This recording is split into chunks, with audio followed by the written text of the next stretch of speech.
আপনারা যে 7টি কারণে জামাতকে ভোট দিবেন। নাম্বার 1, হ্যাঁ, নাম্বার 1 কারণটি হলো দলটির সংগঠন তুলনামূলকভাবে নিয়মতান্ত্রিক ও ক্যাডার ভিত্তিক, কর্মীদের প্রশিক্ষণ ও দায়িত্ব বন্টন স্পষ্ট।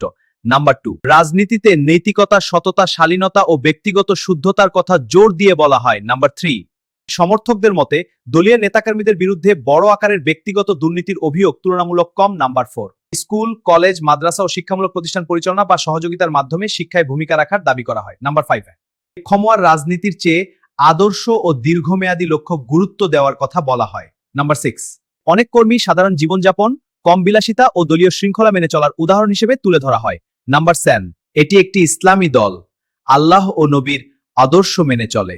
যে ব্যক্তি আল্লাহ ও নবীর সুন্নত মেনে চলে তারা কখনো দেশের অর্থনীতির সাথে বেইমানি করবে না। তাই আসুন আমরা সবাই একজোট হয়ে দেশকে উন্নয়ন ও ইসলামের আদর্শ প্রচারে জামাতকে ভোট দেই।